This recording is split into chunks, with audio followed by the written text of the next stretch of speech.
The shooting suspect was identified as James Holmes. He attended the University of California, Riverside, and his parents lived in suburban San Diego. Witnesses say the suspect threw several smoke bombs into the crowd before he fired more than 40 rounds at the audience.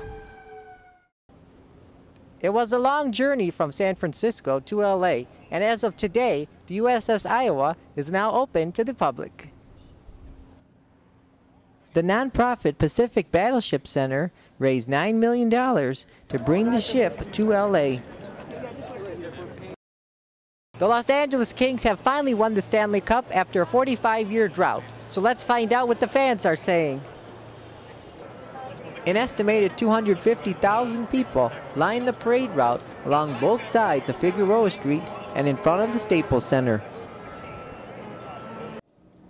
A new exhibit honoring the legacy of Princess Diana is now open on the Queen Mary. Let's go on a tour. This multi-million-dollar collection took over 30 years to assemble and includes approximately 2,000 items related to the Windsor family.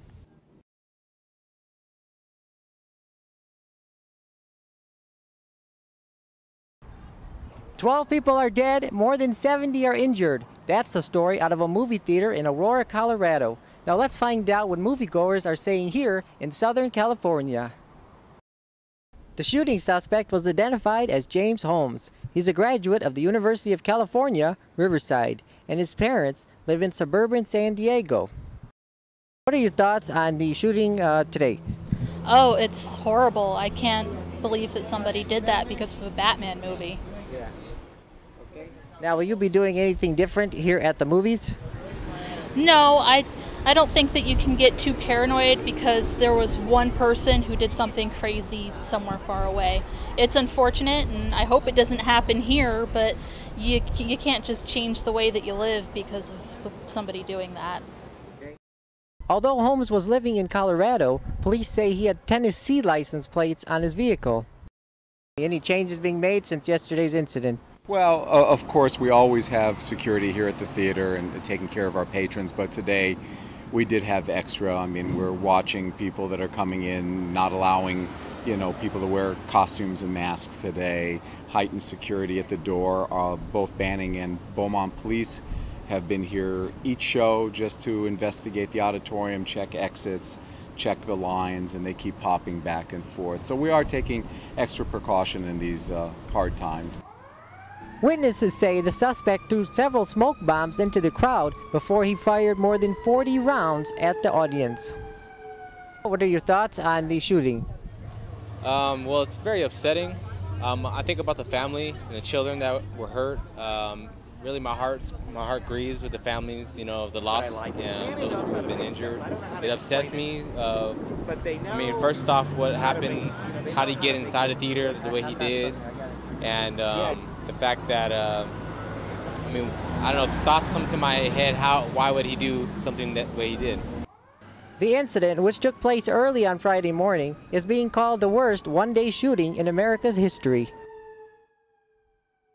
That we have so many incidences of this kind of stuff going on. And he is a 24-year-old young man, so he was still a young man. And I hope they're able to find out and discover and find out what's wrong, and hopefully these kind of incidents won't happen. I have a lot of the same feelings about this as my mom. I just think that a guy that would do something like that just for the heck of it and take the name of the Joker just basically just has some mental illness, and this would probably be an inspiration for people to not do things like this. I used to live in that area, I understand. Tell me about that. South Aurora, we lived in South Aurora, and it's outside South from probably about 10 miles from, we lived there during 1995 to 97.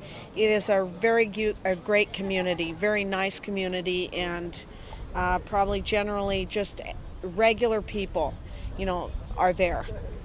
The ironic part of the story is before the deadly midnight screening, the trailer for the new Warner Brothers film, The Gangster Squad, was shown. In it, a group of mobsters opened fire on a movie theater audience. It's a terrible incident that happened. I think that people like that shouldn't deserve to die like that, especially just, going out to hang out with family and friends, Stuff like that shouldn't happen, but I mean... I think that, it's just... This, who would ever thought that somebody would die at a theaters? It's Will you do anything differently when you go to the movies? If I get shot, I get shot. I don't know. I hope it doesn't happen. I would I don't know. It's, like she said, it's hard to. It's so unexpected. Yeah. I sure wouldn't expect it.